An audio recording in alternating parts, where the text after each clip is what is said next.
पाकिस्तानियों का है। जी जी, ऐसा ही है बिल्कुल। यहाँ पे तो लंदनिस्तान बन गया है। हमारा सादिक खान तीसरी बार मेयर बन चुका है। 4 साल के लिए हमारे ऊपर थोपा गया है। और देखें, यूके की पॉपुलेशन 5 से 6% मुसलमान है। मुमलिकत आसिफ अली जरदारी और वज़ीर आज़म शहबाज शरीफ का 9 मई पर बयान। कहा 9 मई को तशद्दुद के जिम्मेदारों को कानून के मुताबिक जवाबदेह ठहराना चाहिए। 2014 और 19 में फिजा में मोदी के हक में एक वेव दिखाई देती थी, लहर दिखाई देती थी। इस बार वो भी गायब है। पॉपुलेशन की बात हम जरूर करेंगे, लेकिन वो पॉपुलेशन हम पाकिस्तान की नहीं बल्कि भारत की पॉपुलेशन की बात करेंगे। और हम आपको, जैसा कि आप सभी जानते हैं कि भारत में भी बहुत जबरदस्त तरीके या खौफनाक तरीके से पॉपुलेशन जो है वो बढ़ती जा रही है।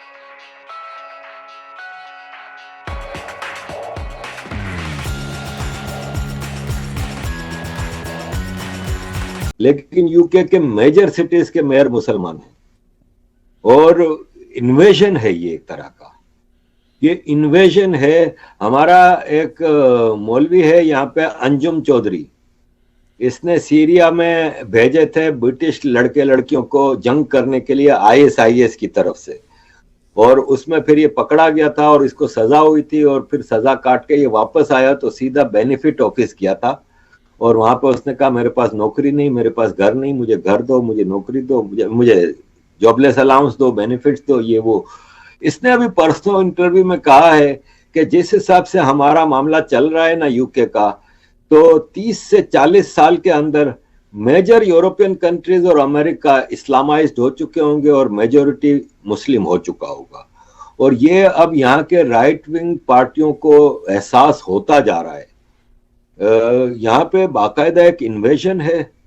आप देखें कि यूरोप अमेरिका की यूनिवर्सिटीज को इन्होंने टेक ओवर किया हुआ है, सड़कों को टेक ओवर किया हुआ है। और जिंदगी यहाँ पे बहुत ही बुरी होती जा रही है। वियोन टीवी इंडिया का है, उसने अभी एक 5 मिनट की रिपोर्ट दी थी कि the worst place to live in the world is UK. मैं उससे एग्री तो नहीं करता कि वर्स्ट प्लेस तो आप नहीं कह सकते। पाकिस्तान, अफगानिस्तान और ऐसे सीरिया, सोमालिया, कई देश हैं जो कि वर्स्ट प्लेसेस हैं। लेकिन स्टिल लंदन यूके अब वो यूके रहा नहीं है। बहुत ज्यादा पुरानी बात नहीं, मैं 2012 में बेल्जियम से यूके मूव हुआ। 2012 का लंदन और आज का लंदन जमीन आसमान का फर्क है। और जिस हिसाब से पाकिस्तान तबाह हुआ है, आपकी बात बिल्कुल सही है कि अब लंदन भी उसी तबाही के रास्ते पे जा रहा है। और बहुत जल्द यहाँ की जो डीप स्टेट है या यहाँ की जो रूलिंग ओलिगार्की है, यहाँ की जो पावर कॉरिडोर्स हैं, उनको फैसला करना होगा कि आया हम सिविल वार को होना शुरू करने दें कि फिर आर्मी को बुला के इन इस्लामिस्टों का कला कमा करें। तो क्या आप इस लेवल पे खदशे को देखते हैं, थ्रेट को देखते हैं यूके में जहां आप रह रहे हैं, कि डीप स्टेट को वहां इन्वॉल्व होना पड़ेगा? आपने टोरीज की बात की, कंजर्वेटिव की बात की, वो तो खुद अपनी पॉपुलैरिटी बहुत खो चुके हुए हैं। और लगता है कि अगर आज इलेक्शन हो यूके में तो लेबर पार्टी आ जाएगी। बिल्कुल लेबर जीत जाएगी और लेबर आएगी और इसी तरह की पॉलिसीज को कंटिन्यू करेगी तो फिर आर्मी को आना पड़ेगा। देखो, मार्शल लो तो इन डेमोक्रेसीज में कोई चॉइस नहीं होती। लेकिन फिर ये होता है कि जैसे बराक ओबामा था तो मुसलमान ब्लैक कम्युनिटी से था, सब कुछ था, लेकिन पॉलिसी तो डीप स्टेट की चलती थी ना। तो इसी तरह यहाँ पे भी जो भी प्राइम मिनिस्टर आएगा उसको देखें, यहाँ की डीप स्टेट या जो कि आप बैक में जो रूल करती है, जो पॉलिसी मेकिंग होती है, वो इस वक्त तैयार नहीं है एक सिविल वार के लिए। इस वक्त एक अपीजमेंट की पॉलिसी अभी तक चल रही है। लेकिन यहाँ के जो थिंक टैंक्स हैं उनको भी पता है कि एक हद तक हम बच सकते हैं। कहीं ना कहीं हमें फोर्स को यूज करना होगा वायोलेंस को क्रश करने के लिए। अगर ये फोर्स को यूज नहीं करते तो इस वक्त लंदन की सूरत हाल ये है कि हर 6 मिनट में एक मोबाइल चोरी हो रहा है, एक मोबाइल छीना जा रहा है हर 6 मिनट में। ये यहाँ के मेजर न्यूज़पेपर की रिपोर्ट है। नाइफ क्राइम बढ़ गया है, जगह जगह लोग छुरी लेके किसी को मार रहे हैं। 4-5 मुसलमान लड़के स्कूल कॉलेज के बाहर अपने कलीग जो होते हैं स्टूडेंट, हिंदू या क्रिश्चियन, उनको पकड़ के मिल के मारते कूटते हैं। तो सिचुएशन तो वाकई बहुत खराब है इधर, अलार्मिंग कह सकते हैं कि आप सिचुएशन पहुंच गई है। और देखें ताहिर भाई, मेजोरिटी ऑफ लोग हैं ना वो पब्लिक ट्रांसपोर्ट यूज करते हैं। ये लोग क्या करते हैं कि किसी भी बड़े train station, Liverpool street station है या किंग क्रॉस स्टेशन है, वो पूरे स्टेशन में बैठ जाते हैं प्रोटेस्ट करने के लिए। अब आपको पता है कि एक आदमी नौकरी करने जा रहा है, उसको सुबह 2 ट्रेनें बदलनी है, वो एक ट्रेन से दूसरी ट्रेन तक जाने के लिए उसको रास्ता ही नहीं मिलता। तो इस तरह इन्होंने इस हद तक यहाँ के मामलात को हाईजैक किया हुआ है कि कहीं ना कहीं यहाँ की सरकार को फोर्स तो यूज करनी पड़ेगी। बहुत बड़ी तादाद मुसलमानों की यूके में रहती है, पूरी दुनिया में रहती है, मगर आप भी उसी बैकग्राउंड से हैं, मेरा भी उसी बैकग्राउंड से ताल्लुक़ है। बाद में हम दोनों ने महसूस किया कि हमारा दरमा के साथ ज़्यादा रिश्ता बनता है। लेकिन जो मुसलमानों की अक्सरियत भी है वो भी अपने काम काज में लगी हुई है, बच्चे उनके पढ़ रहे हैं। ये जो इस तरह के वायलेंट बिहेवियर के लोग हैं, ये तो थोड़ी परसेंटेज में होंगे। क्या थोड़ी परसेंटेज में होने के बावजूद ये थ्रेट है सोसाइटी के लिए? ताहिर भाई, किसने कहा थोड़े लोग हैं? देखें, आप यहाँ के जो प्रोटेस्ट देख रहे हैं, 1-1 लाख आदमी लंदन जैसे शहर में अगर खड़ा हो जाता है तो भाई थोड़े परसेंटेज तो ना हुआ ना।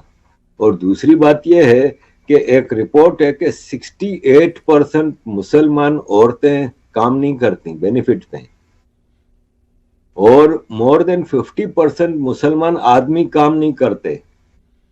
यहाँ पे जॉबलेस पीपल का सबसे बड़ा ग्रुप है वो मुस्लिम यूथ थे। तो ये सब बेनिफिट पे फारिग बैठे हैं, इनका कोई काम नहीं है।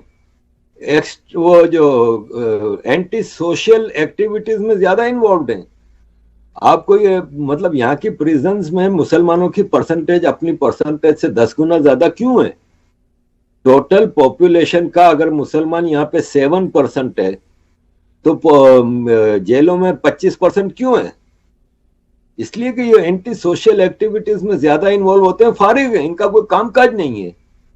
ये लोग ज्यादातर जॉबलेस है, बेनिफिट लेते हैं, फिर बच्चे इतने पैदा करते हैं। आपको तो अच्छी तरह पता है बेनिफिट सिस्टम में ये होता है कि आपके जितने ज्यादा बच्चे इतना बड़ा घर मिलता है और इतनी बड़ी बेनिफिट की रकम मिलती है।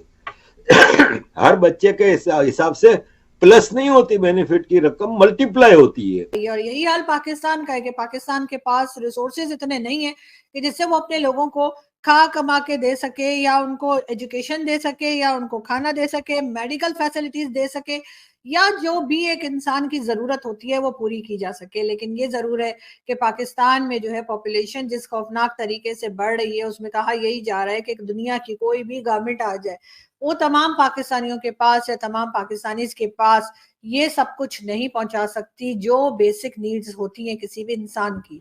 लेकिन अगर हम बात करें पाकिस्तान के बजाय भारत की, तो भारत में भी हालचाल कुछ ऐसा ही है, कोई खास फर्क नहीं है।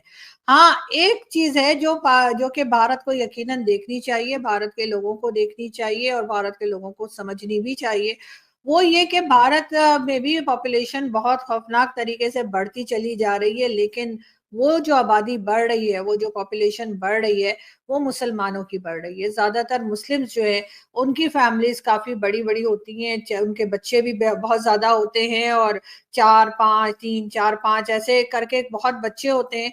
और जो हिंदू फैमिलीज हैं उनमें ज्यादातर यही देखने में आया है कि उनके यहाँ जो है वो बच्चों की तादाद कम होती है। वैसे तो ये बात बहुत अच्छी है और अप्रिशिएट करना चाहिए कि जी भारत में जो हिंदू फैमिलीज हैं वो इस बात को समझते हैं कि बच्चे कम होने चाहिए, और बच्चे कम होने की वजह से आप उन बच्चों को तमाम तरह की फैसिलिटीज भी दे सकते हैं।